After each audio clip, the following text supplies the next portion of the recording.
स्वागत है आप सभी का मेरी क्लास में। तो आज का टॉपिक है भाई विपिन ये स्पेक्ट्रम बुक को कैसे पढ़ें। ये आपके देखो बुक खरीदना बहुत आसान है, आप भी खरीद सकते हैं, मैं भी खरीद सकता हूँ।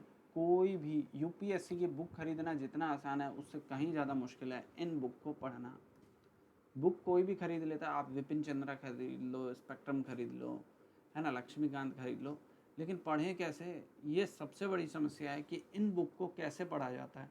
आपको किसी को नहीं पता है, लेकिन मैं आपको बहुत अच्छे से बताऊंगा इन बुकों को कैसे पढ़ते हैं और क्या तरीका होता है इन बुक को पढ़ने के लिए। आप जिस भी टॉपर को देखेंगे ना, हर आदमी बोलेगा स्पेक्ट्रम पढ़ लो, है ना, हर आदमी बोलेगा विपिन चंद्रा पढ़ लो। कोई भी व्यक्ति कुछ भी बोल सकता है, लेकिन बुक को पढ़ने का तरीका क्या होता है, कैसे क्वेश्चन आते हैं, कौन सा टॉपिक हमें कितनी बार पढ़ना है, कहाँ से मेजर मेजर क्वेश्चन आते हैं, और पूरी बुक का वो कौन सा इंपॉर्टेंट यानी वो कौन सा कोर एरिया होता है जो हमें देखना होता है, जो हमारे एग्ज़ाम के लिए बहुत इम्पोर्टेंट होता है। यही कोर एरिया आज मैं आपको बताने जा रहा हूँ।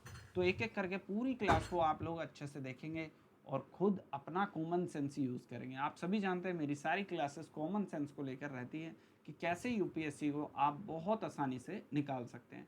अब देखो ये वाली बुक तो आप सभी ने देखी होगी, छोटी सी है, बहुत मोटी सी बुक है और इसको पढ़ते हैं ना तो बीच में से अलग हो जाती है। आप सभी सभी के साथ हुआ है? अगर ऐसा हुआ है तो मुझे कमेंट करके ज़रूर बताना। छोटी सी मोटी सी बुक है ये, और इसको जितना पढ़ते हैं वो बीच में से टूटने लगती है, इसके 2-3 पार्ट्स हो जाते हैं, फिर बाद में हम मार्केट से नई बुक लाते हैं। इसकी बस एक छोटी सी समस्या है, ये बहुत बड़ी समस्या है। बुकों के पेज अलग हो जाते हैं, उनको एक कलेक्ट करने में बहुत लंबा समय लगता है, लेकिन बहुत शानदार बुक है। आज मैं आपको बताता हूँ कैसे पढ़ते हैं स्पेक्ट्रम को। चलते हैं अपनी क्लास में। तो मैं कुछ पहले तो मैं बुक ही लगा देता हूँ आपके सामने, पूरी बुक लगाता हूँ स्पेक्ट्रम की, तब आपको पता लगेगा कैसे पढ़ते हैं इस बुक को। तो मैं आपके लिए लेकर आया हूँ, आज मैं पूरी स्पेक्ट्रम की बुक आप लोगों के लिए लेकर आया हूँ। देखो ये है स्पेक्ट्रम की बुक, ठीक है, यही है ना। आपके पास अलग अलग इसका संस्करण आता रहता है, बदलता रहता है ना। आपके पास जो भी एडिशन हो वो देख लेना। तो इस तरीके से आता है। अब इसके इंडेक्स की तरफ चलता है, ये इसका इंडेक्स है, पूरा आपको टॉपिक वाइज दे रखा है। ये देखो डच का दे रखा है, अभी क्वेश्चन आया था ना डच को लेकर अभी लास्ट टाइम, लेकिन मैं कुछ ऐसे मेजर क्वेश्चन लेकर चलूँगा जो आपके लिए इंपॉर्टेंट है। देखो सबसे इंपॉर्टेंट क्या रहता है पूरी जर्नी में, ये देखेंगे ना आप, मैं आपको बताता हूँ कि एक तो ये वाला इंपॉर्टेंट पार्ट है, ये 8 नंबर देख रहे हैं ना, राष्ट्रीय आंदोलन, नेशनल मूवमेंट, आपके लिए बहुत बहुत इंपॉर्टेंट है। ये दो पार्ट, एक तो यूनिट नंबर 8 और 9, ये आपके लिए बहुत ज़रूरी टॉपिक है, इसको मत छोड़ना, बस पूरे एग्ज़ाम में इसको पकड़ के रखना। और एक और आपको बताता हूँ, एक दो और टॉपिक आपको बताता हूँ आपके लिए जो सबसे इंपॉर्टेंट पार्ट है। दो तो मैंने आपको बता दिया, जो कोर एरिया है, कोर एरिया आपको बता रहा हूँ। वैसे तो कोर एरिया मैंने लिखवा दिया है, लेकिन फिर भी मैं आपको बता देता हूँ इस बुक में क्या आपके लिए इम्पोर्टेंट है। ये कृषक आंदोलन, ये आपके लिए ज़रूरी है। ये दो तो मेन ज़रूरी है, बाकी कोर एरिया मैंने आपको लिखवा दिया है, तो वो आप देख लेना। अब चलते हैं हम क्वेश्चन की तरफ। क्वेश्चन देखते हैं सबसे पहले। क्वेश्चन क्या है, देखो ये 2022 का पेपर है, आप देखेंगे मैंने देखो 2022 का आप लोगों को करा दिया, इसलिए मैं 2022 लेकर आऊँ। आपको कोई सा भी पेपर लिया ना, यूपीएससी का कोई भी पेपर 2019 हो, 18 हो, 17 हो, 15 हो, है ना, 2023 हो, कोई भी आपके मन में कोई भी पेपर हो, आप जो मर्जी पेपर लिया ना, और मैं आपको बता दूंगा। अभी चलते हैं जो हमारे अभी जो आधुनिक भारत से क्वेश्चन आया, अभी देखते हैं 51। इस क्वेश्चन को बहुत अच्छे से आप देख लो, क्या लिखा हुआ है, 1919 लिखा हुआ है ना। तो इसको हम देखते हैं कैसे इस स्पेक्ट्रम बुक को हम लोग पढ़ते हैं। सबसे पहले हम चलते हैं और इस टॉपिक को देखते हैं कहाँ पर है ये टॉपिक। तो हम लोग, मैंने नोट कर रखा है पेज नंबर ताकि मैं आपको समझा सकूं। तो हम चलते हैं सीधा कहाँ पर, पेज नंबर पे चलते हैं। 1 मिनट रुकिएगा, 355 पेज नंबर है, अभी चलेंगे। एक सेकंड के लिए रुकना, मैं फटाफट ले जा रहा हूँ आपको क्वेश्चन की तरफ, और कैसे इस बुक को पढ़ते हैं वो पूरी डिटेल में मैं आपको बताने जाऊँगा। एक एक टॉपिक को बहुत अच्छे से आपको समझाऊंगा। देखो इस पूरी बुक में एक सबसे अच्छी बात क्या है ना, ये सारांश। इस पूरी बुक का जो सबसे इम्पोर्टेंट पार्ट आपको मिलेगा, ये सारांश, यही इस बुक का इतना इम्पोर्टेंट पार्ट है ना, जो इस बुक को बहुत खूबसूरत बनाता है। ये वो मिनी नोट्स हैं जो आपके एग्ज़ाम की तैयारी के लिए बहुत बहुत इम्पोर्टेंट है। आप पूरी बुक को मत पढ़ो, लेकिन ये सारांश पढ़ना आपके लिए इतना ज़रूरी है ना, बस आपको बता नहीं सकता। अभी मैंने क्वेश्चन दिखाया 2022 वाला, इस क्वेश्चन को देखिए। फटाफट देखिए क्या कह रहा है, रिजर्व, और रिजर्व कह रहा है ना आरक्षित, और कहाँ गया, आरक्षित विषय माने गए हैं। ये देखो इस क्वेश्चन को देखो, लिखा हुआ है ना यहाँ पर, निम्न में से कौन से आरक्षित विषय माने गए हैं। अब देखना है इस पूरे टॉपिक को मैं कैसे आपको समझाता हूँ। देखो पूरी बुक नहीं पढ़नी है आपको, डायरेक्ट यहाँ पर आ जाओ, इसको देखो क्या कह रहा है ये, दो सूचियों में आरक्षित और हस्तांतरित विषय। आप समझ रहे हो ना, इस पूरे टॉपिक को पढ़ो, मतलब कि हमें बुक के अंदर जाने की जरूरत नहीं है, हम डायरेक्ट यहीं से क्वेश्चन को देख सकते हैं, है ना, देख सकते हो ना। तो जब भी यूपीएससी का पीटी आएगा तो आपको ये बहुत हेल्प करेगा, सारांश, और मेंस के लिए भी इंपॉर्टेंट है। पूरी बुक को आप पढ़ लो, बहुत अच्छे से पढ़ो, बार बार पढ़ो, लेकिन जब भी आप यूपीएससी का रिवीजन करेंगे तो आपको हमेशा सारांश पढ़ना है।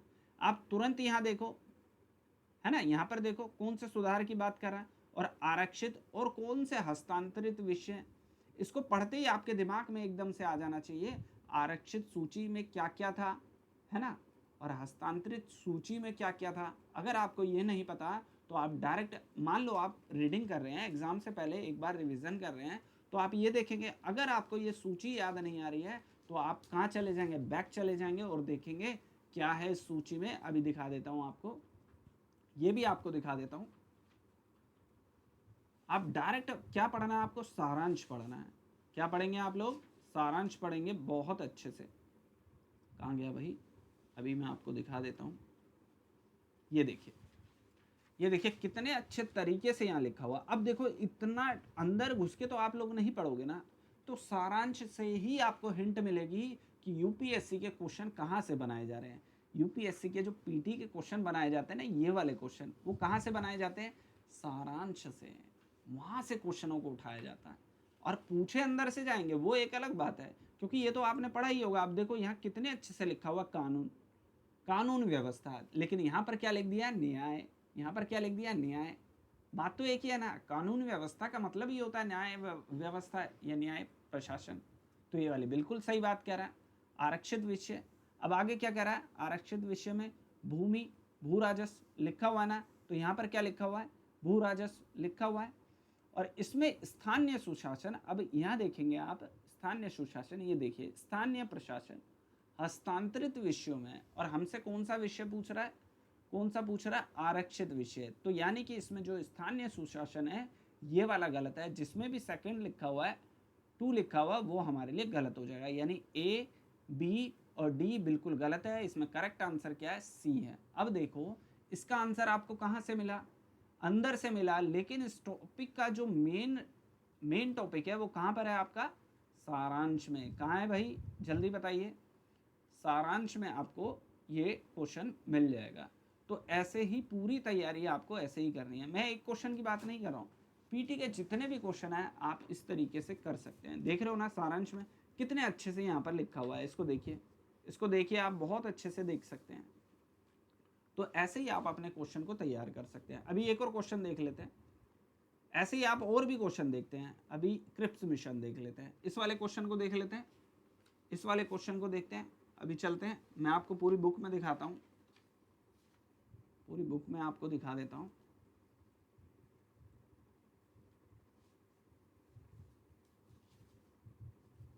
अब देखते हैं, ये देखो क्रिप्स मिशन, ये देखो कितने अच्छे से यहाँ पर दे रखा है। आप देखिए इस टॉपिक को बहुत अच्छे से देख लो, यहाँ पर क्या लिखा हुआ है, जो सबसे जरूरी बात है, क्या लिखा हुआ है, अभी मैं आपको बता देता हूँ। ये देखिए, संघ में सम्मिलित होना ना चाहे तो ब्रिटेन से पृथक होकर वो समझौता कर सकता है, करेगा। आप समझ रहे हो इस टॉपिक को।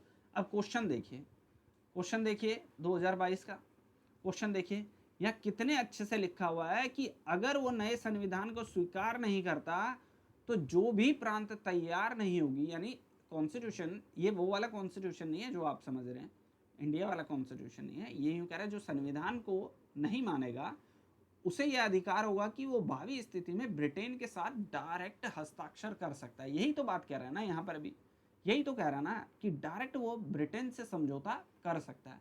देखो शब्दों का फेर है, यहाँ समझौता लिखा हुआ है और यहाँ पर क्या लिखा हुआ है, इसको ध्यान से पढ़ेंगे, क्या लिखा हुआ है, हस्ताक्षर कर सकता है। बात तो एक ही है ना, आप समझ रहे हो। तो इसका करेक्ट आंसर क्या होगा, जल्दी से मुझे कमेंट करके आप लोग बता देंगे। इसका करेक्ट आंसर क्या होगा? बी इसका बिल्कुल करेक्ट आंसर है। और देखो ये वाली बात यहाँ पर कहीं लिखी नहीं हुई है, ये इसको देखिए, ये कहीं लिखा हुआ क्या? आप बताओ, ये कहीं भी इस टॉपिक में लिखा गया है? आप पढ़िए, इसमें क्रिप्स मिशन में कहीं नहीं लिखा हुआ है इस टॉपिक के बारे में। तो सोचिए, पूरी बुक आप लोग पढ़ रहे हो और क्वेश्चन कहाँ से आ रहा है? क्वेश्चन कहाँ से आ रहा है? जब ही तो कह रहा हूँ, बुक खरीदना बहुत आसान है, उस बुक को पढ़ना बहुत मुश्किल है, बहुत मुश्किल है। कोई भी मार्केट से 100, 200, 500 की बुक तो खरीद लाता है, लेकिन उस बुक को कैसे पढ़ें यही समझ में नहीं आता है। और यही यूपीएससी की सबसे बड़ी खूबसूरती है।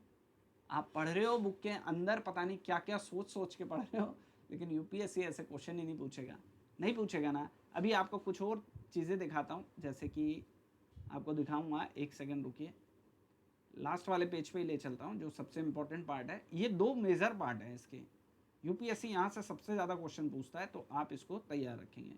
अब देखो, पिछली बार उसने पूछा था, आपको दिखाता हूँ कौन सा क्वेश्चन पूछा था। ये रहा गोलमेज सम्मेलन वाला, गोलमेज सम्मेलन।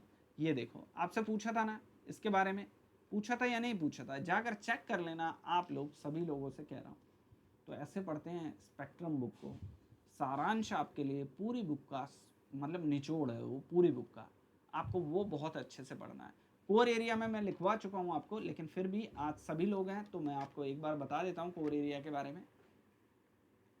कोर एरिया में देखो, एक तो जो आंदोलन हुए हैं ना, आप लिख लेना। सबसे पहले मैं आपको बता देता हूँ कि जितने भी आंदोलन हुए हैं वो आपके एग्जाम के लिए इम्पोर्टेंट है ना। इसमें 2 मिलेंगे, एक कृषक आंदोलन आपके लिए ज़रूरी होगा, एक राष्ट्रीय आंदोलन जो मैंने अभी आपको लिखवाया 1905 वाला, 1905 से लेकर 1919, है ना। जो ये 1919 से लेकर, आप ध्यान से सुनना, 1919 से लेकर जो ये 1922 तक का एरिया है ना, ये आपके लिए बहुत इंपॉर्टेंट है। आपको लिख देता हूं, ये बहुत इंपॉर्टेंट पार्ट है आपके लिए। सबसे ज्यादा क्वेश्चन यूपीएससी यहाँ पूछता है। यहाँ पर देखो खिलाफत, मतलब बहुत सारी चीजें यहाँ पर मिक्स हो जाएगी, और यूपीएससी का ये फेवरेट टॉपिक है। 1905 हो गया, जैसे 1905 हो गया, 1907 हो गया, है ना, 7 हो गया, है ना, 9 हो गया, और ये तो मैंने आपको लिखवा दिया है ये वाला। और इसके बाद 1942 के आसपास ये देख लेना, 1947 के आसपास ये देख लेना। ये वाले जो मेजर है ना, ये बहुत इंपॉर्टेंट पार्ट है, ये यहाँ से यूपीएससी डायरेक्ट क्वेश्चन पूछता है। इसके अलावा भी मैं बता दूं, जो आंदोलन हुए हैं ना और उससे जुड़े नेता, जितने भी लोग हैं ना नेता, उसको याद रखना। और एक सबसे इंपॉर्टेंट बात बता दूं, जितने भी हिंसक लोग हैं, हिंसा वाले लोग, जो हिंसा वाले लोग हैं या हिंसा से जुड़े हुए लोग हैं, यूपीएससी वहां से बहुत कम क्वेश्चन पूछता है, बहुत कम। जैसे गदर पार्टी के बारे में पूछ लेगा, कोई दिक्कत नहीं है, किसने संगठन किया, क्या किया, लेकिन उसके अंदर नहीं पूछेगा उसका क्या रोल था, किस तरीके से वो चलता था। जैसे भगत सिंह आप देखेंगे, बहुत कम क्वेश्चन आते हैं भगत सिंह वगैरह पे, लेकिन गांधी पे सबसे ज़्यादा क्वेश्चन आते हैं। क्यों आते हैं? क्योंकि वो अहिंसा को सपोर्ट करते थे, शांति प्रिय थे या नहीं थे। तो सबसे ज़्यादा क्वेश्चन कहाँ से पूछेगा, ये भी मैंने आपको बता दिया है, ठीक है। तो कोर एरिया में आप लिख लेना, ये वाला लिख लेना कोर एरिया में। और एक आंदोलन आपको लिखना है, आंदोलन में आपको एक तो कृषि और एक जनजातीय आंदोलन, कृषि और जनजातीय आंदोलन और राष्ट्रीय आंदोलन, ये 3 टॉपिक ऐसे हैं। और इससे जुड़े हुए नेता याद रखना, नेता के नाम आपको जरूर याद रखने हैं। पूरे पूरे के पूरे इस पेपर में यही आपको देखने को मिलेगा, पूरे कोर एरिया में बस इसी को टारगेट रखना। बाकी आपको जो छोड़ना है आप छोड़ सकते हैं, कोई दिक्कत नहीं है। और एक जितने भी एक्ट हुए ना, जितने भी एक्ट हुए, जैसे बुक के आधार पर मैं आपको बता देता हूँ, एक सेकंड रुकिएगा, मैं आपको बता देता हूँ। जैसे बुक है ना, बुक में से देखकर आपको बताऊंगा तो शायद आपको जल्दी समझ में आएगा। बुक में से आपको बता देता हूँ, थोड़ा ज़्यादा जल्दी अच्छे से आपको समझ में आ जाएगा। इंडेक्स में से बता देता हूँ। जैसे कि कोर एरिया में मैं आपको बता देता हूँ, कोर एरिया में आपको क्या देखना है।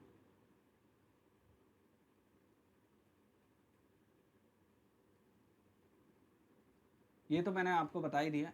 ये रहा धार्मिक सामाजिक सुधार आंदोलन, ये भी आपके लिए बहुत इंपॉर्टेंट टॉपिक है, ये आप देख लेना, ये आप देख लेना, ये बहुत इंपॉर्टेंट टॉपिक है। ये 2 पार्ट बहुत ज़रूरी है आपके एग्ज़ाम के लिए। और जो मैंने लिखवा दिया वो लिखवा दिया। एक आंदोलन वाला और इसमें होगा, वो मैं देख लेता हूँ, वो मुझे मिल नहीं रहा है शायद, वो आप देख लेना, वो मैंने आपको लिखवा दिया है। ये एक्ट वगैरह ये देख लेना, ये जितने भी एक्ट है ना, इसको थोड़ा सा अच्छे से आप लोग देख लेना। ये एक्ट वगैरह आपके एग्जाम में पूछे जाते हैं डायरेक्ट। बस यही मेजर पार्ट है, अगर आप इनको भी फोकस करोगे ना तो आपका मैक्सिमम पेपर कवर हो जाएगा। मेरी बात आपको समझ में आ गई होगी मैं क्या कहना चाह रहा हूँ। और ऐसे ही पढ़ा जाता है बुक को, लेकिन एक सबसे इम्पोर्टेंट बात है कि मेंस के लिए क्या पढ़ें। आपको यही लग रहा होगा ना कि मेंस के लिए तो सर ने कुछ नहीं बताया। मेंस के लिए मैं आपको एक बात बताता हूँ, मेंस के लिए अगर आपको पढ़ना है तो आप विपिन चंद्रा को पढ़िए। बहुत शानदार बुक है, डायरेक्ट वहीं से क्वेश्चन आते हैं।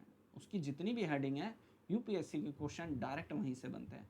एक वीडियो और मैं लेकर आऊँगा, है ना, आधुनिक भारत पर, और जो होगी विपिन चंद्रा को लेकर। विपिन चंद्रा की बुक को हम लोग कैसे पढ़ें उसके बारे में मैं आपको बहुत अच्छे से बताऊंगा। ठीक है, तो मेंस के लिए मैंने तो विपिन चंद्रा को फॉलो किया था और वो बहुत शानदार बुक है, वो भी मैं आप लोगों को दिखाऊंगा कि उसको कैसे पढ़ते हैं। अभी मेंस के क्वेश्चन आपको दिखा देता हूँ, जैसे कुछ मेंस के क्वेश्चन आपको दिखा देता हूँ ताकि आपको थोड़ा सा समझ में आ जाए मेंस में किस टाइप के क्वेश्चन आते हैं। अभी देखो यहाँ पर क्या लिखा हुआ है, ये मेंस का क्वेश्चन है, मेंस के बारे में आपको बता रहा हूँ। ये जैसे ये मेंस का क्वेश्चन है, ये मेंस का क्वेश्चन है। अगर आप देखेंगे विपिन चंद्रा की बुक तो वहाँ पर सीधा सीधा ये हेडिंग बनाई गई है 18वीं शताब्दी, बहुत अच्छे से वहाँ पर आपको दे रखा है। वो वाली बुक मैं आपको लेकर आऊँगा, तब मैं वहाँ पर इस वाले मेंस वाले टॉपिक को कवर कराऊँगा। ठीक है, उम्मीद करता हूँ ये क्लास आपको अच्छी लगी होगी। अगर अच्छी लगी है तो प्लीज़ चैनल को लाइक सब्सक्राइब शेयर ज़रूर कर देना। अगर ये वीडियो आप लोगों को अच्छी लगी हो तो ही मैं आगे अन्य वीडियो बनाऊँगा। अगर अच्छी लगी हो तो कमेंट कर देना ज़रूर, और सबके कमेंट मैं देखता हूँ बहुत अच्छे से। अगर वीडियो अच्छी लगी हो तो कमेंट करके बता देना, और कोई भी सजेशन आपको लेना हो या कुछ और भी इशू हो तो आप लोग कमेंट में लिख देना। कोई और वीडियो आप चाहते हो तो वो भी बता देना, वो मैं आपको बता दूंगा। कोर एरिया मैंने लिखवा रखा है, ठीक है, वो कोर एरिया आप ग्रुप में मैसेज कर देना, या ग्रुप में आपको टेलीग्राम ग्रुप में आपको सब मिल जाएगा। टेलीग्राम ग्रुप में सारा कोर एरिया मैंने लिखवा रखा है, सभी का कोर एरिया लिखवा रखा, पॉलिटी का, ज्योग्राफी का, है ना, एनवायरनमेंट का, और आपका हिस्ट्री का, सभी कोर एरिया लिखवा रखे हैं। तो आप, और डेली मेरी क्लास रहती है 2:15 पे। डेली मेरी क्लास रहती है 2:15, यानी पीएम, यानी दोपहर में मेरी क्लास रहती है। ये क्लास आपके लिए बहुत इंपॉर्टेंट है, इसको आप देख लेना। अगर पीटी आपका कई सालों से नहीं निकल रहा है ना, तो मेरा PYQ वाली सीरीज़ आप देख लेना, इस बार आपका पीटी ज़रूर निकलेगा। बहुत बहुत शुभकामनाएं, मेहनत करो, आगे बढ़ो, यही मेरी शुभकामनाएं।